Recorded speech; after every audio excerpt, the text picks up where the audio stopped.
Assalamualaikum warahmatullahi wabarakatuh. Bagaimana kabar anak-anakku di rumah?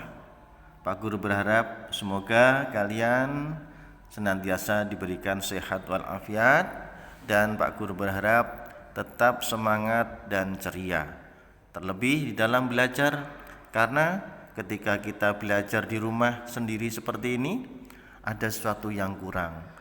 Mungkin ketika di sekolah bisa bertatap muka, bisa bercandaria dengan teman-teman yang lain, dengan Bapak Ibu guru, tetapi ketika di rumah hanya sendiri, ya. Seperti itu, sehingga tetap harus kita jaga semangat kita, keceriaan kita, kebahagiaan kita dalam belajar. Agar apa? Tetap semangat dan senantiasa bisa memahami dengan baik. Terlebih juga kita harus perhatikan, kita konsentrasi, karena itu kunci utama di dalam mempelajari dan memahami apa yang diberikan Bapak Ibu guru. Oleh karena itu marilah kita perhatikan dengan baik. Pelajaran kali ini kita masih pada tema 1, yaitu dengan tujuan nanti kita dapat menyajikan laporan pengamatan dengan baik. Kalau kita kemarin telah mempelajari tentang pengertian laporan pengamatan, kali ini bagaimana kita merencanakan dan agar dapat bisa menyajikan laporan pengamatan dengan baik. Itu tujuannya. Oleh karena itu marilah kita pahami terlebih dahulu sebelum kita nanti menyusun sebuah laporan. Tentunya kita akan merencanakan bagaimana kita agar nanti menyusun laporan ini dengan baik. Tentunya kita harus menyusun langkah menulis laporan terlebih dahulu, menyusun rencana agar nanti kita bisa membuat laporan dengan baik. Yang pertama, kita harus menentukan topik laporan yang akan kita tulis. Laporan pengamatan nanti topik temanya tentang apa? Pak Guru tentukan ya, kira-kira tentang perkembangbiakan tumbuhan ataupun perkembangbiakan hewan ya. Nanti kita di akhir kita susun sebuah kerangka laporan. Kemudian yang kedua adalah setelah kita menyusun topik laporan, kemudian menentukan topik laporan dan tema laporan, yang kedua menyusun atau membuat kerangka laporan. Ya, kita susun secara sederhana, uraian terlebih dahulu, mulai dari judul laporan, kemudian nama kegiatan, objek yang kita amati nanti kira-kira apa, tempat pengamatan di mana, kapan waktunya, ya kita rencanakan terlebih dahulu ya. Ini tujuannya apa? Agar nanti kita mudah di dalam menyusun laporan. Baru yang ketiga adalah melakukan pengamatan. Kita sudah menentukan tempatnya, kita sudah menentukan objek pengamatan. Langsung kita hari tanggalnya kapan kita lakukan pengamatan ya. Mengamati kalau perkembangbiakan tumbuhan di sekitar rumah kita, ada tumbuhan, contohnya ada bunga atau tanaman cocor bebek, kita amati. Ada tanaman apa lagi kita amati? Atau mungkin yang mengamati hewan, kita lakukan pengamatan hewan di sekitar rumah. Ada kambing, cara berkembang biaknya dengan apa? Dengan bagaimana ya? Ada ayam.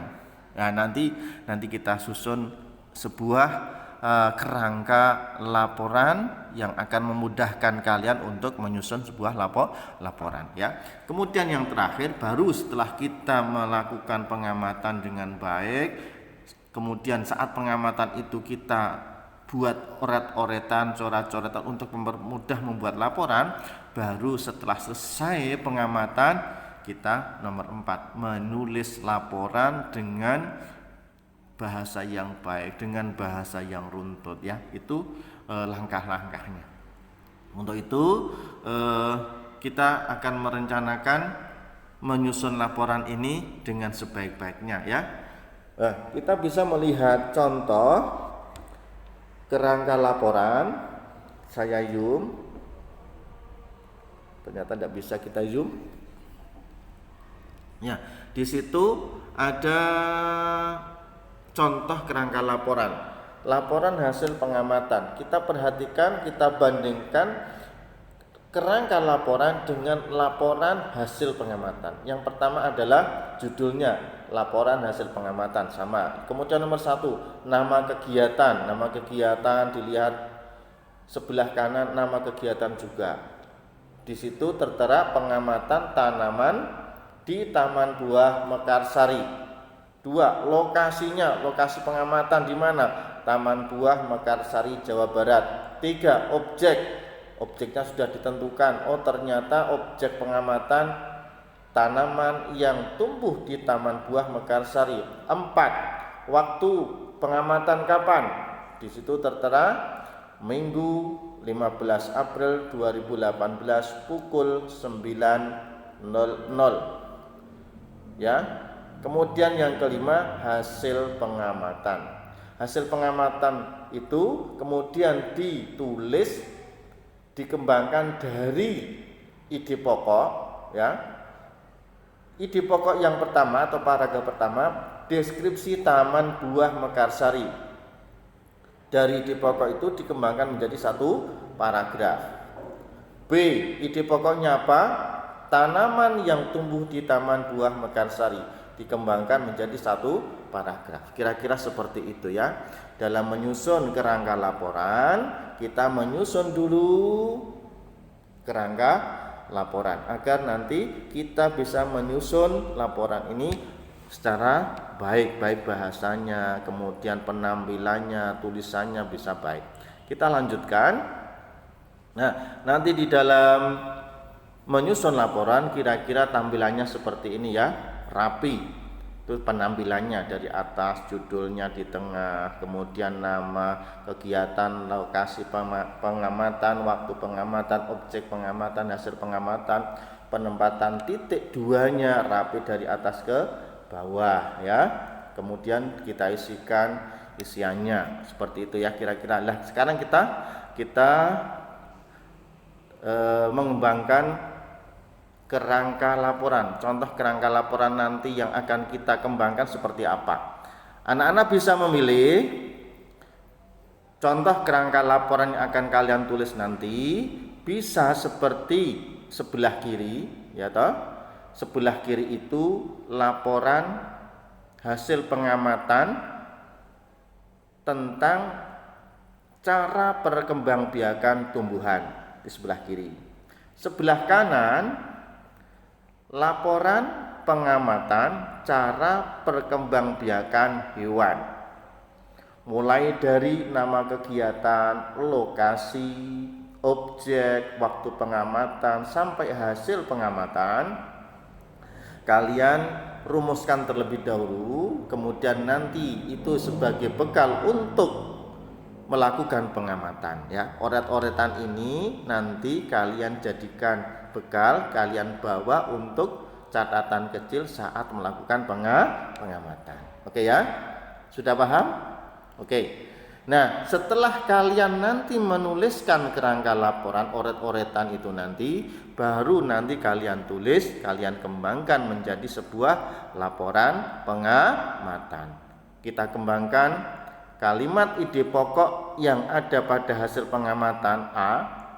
Kalau yang sebelah kiri mengamati perkembangbiakan tumbuhan, tentunya ide pokoknya adalah jenis atau nama tumbuhan yang ada di sekitar rumah. Satu paragraf.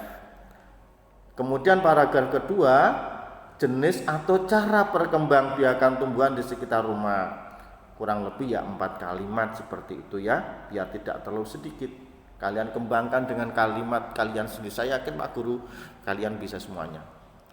Ya, Pak Guru yakin kalian bisa semuanya mengembangkan dengan kalimat yang baik. Ya, yang sebelah kanan mengembangkan ide pokok untuk hasil pengamatan yang A. Paragraf pertama dikembangkan dari jenis nama hewan. Maaf itu ada keliru.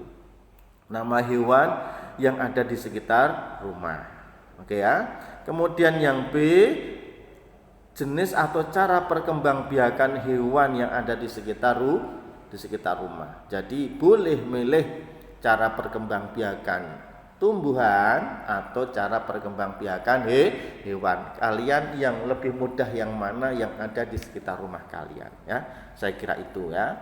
Jadi Pak Guru tidak menyulitkan kalian boleh memilih salah satunya. Saya kira itu. Nah, sekarang teknis pembuatan laporan. Tentunya kalian sudah memiliki buku tugas. Nah, tidak perlu disobek dulu ya. Kalian siapkan pensil, pulpen, penggaris. Sebelah kiri kalian cari atau kalian ukur 2 cm, atas 2 cm, bawah 2 cm, kemudian kalian garis pakai pensil, yang itu nanti gunanya untuk memudahkan kalian agar rapi tepi kirinya, ya, agar rapi tepi kirinya.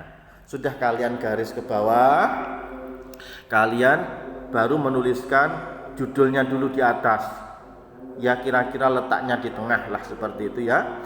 Kalian tulis dengan, kalau bisa tegak bersambung, yang penting tulisan jelas ya.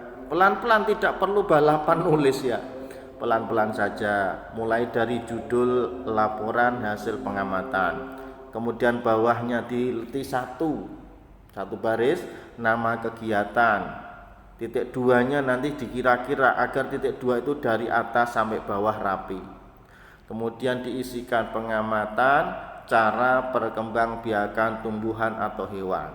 Bawahnya kalau tidak cukup ya di bawahnya lokasi pengamatan apa, di mana, objek pengamatannya tumbuhan atau hewan. Di bawahnya lagi, sekali lagi kalau nggak cukup di bawahnya ya, waktu pengamatannya kapan, mulai dari hari, tanggal, tahun, bisa jadi waktu, jam dituliskan di belakangnya. Baru di bawahnya hasil pengamatan. Ya, kita berlatih pelan-pelan seperti itu ya. Kemudian kita lanjutkan mengembangkan ide pokok paragraf 1. Kita kembangkan, kalian bisa melihat paragraf 1 itu seperti apa. Letak paragraf menjorok ke dalam sedikit, kurang lebih dari tadi yang digariskan, dari atas biar tampak rapi. Berapa kalimat? Bisa 4 kalimat, bisa 5 kalimat. Pengembangan kalian sendiri mandiri. Paragraf keduanya pun sama, ide pokok dikembangkan sampai paragraf terakhir. Kalau perlu 3 paragraf lebih baik, cukup 2 paragraf tidak apa-apa. Oke. Kemudian terakhir bawah sendiri, setelah menyusun mulai dari judul, kemudian bagian laporan, paragraf 1, paragraf 2 atau sampai paragraf 3 kalian tulis dengan baik. Baru di bawahnya ditulis kapan kalian melaporkan. Tentunya tanggalnya berbeda. Waktu pengamatan dan waktu pelaporan, waktu kalian melaporkan atau menyusun laporan itu pasti berbeda. Atau bisa jadi sama. Habis pengamatan langsung ditulis laporannya biar tidak lupa, boleh tanggalnya sama. Ya. Tapi yang jelas waktunya setelah melakukan pengamatan baru ditulis laporan. Kapan waktu melaporkan atau menyusun laporannya? Oh, di mana? Contohnya Surakarta. Tanggal berapa ya? Yang menyusun laporan siapa? Oh, namanya umpamanya kalau di dalam contoh Julita. Seperti itu ya, baru tanda tangan. Oke. Kira-kira paham ya nanti menyusun laporannya? Kalau belum paham nanti bisa kalian ulangi kembali penjelasan lewat video ini, atau nanti kalau kurang paham bisa menghubungi Pak Guru ya. Saya kira itu, semoga anak-anak tetap semangat di dalam belajar. Oh iya, terakhir, kapan Pak untuk tugas laporannya dikumpulkan? Nanti tugas laporan dikumpulkan saat pengambilan tugas dan saat pengumpulan tugas luring, seperti itu ya. Sehingga nanti untuk tugas pengumpulan laporan hasil pengamatan dibersamakan dengan tugas yang lain. Saya kira itu. Assalamualaikum warahmatullahi wabarakatuh.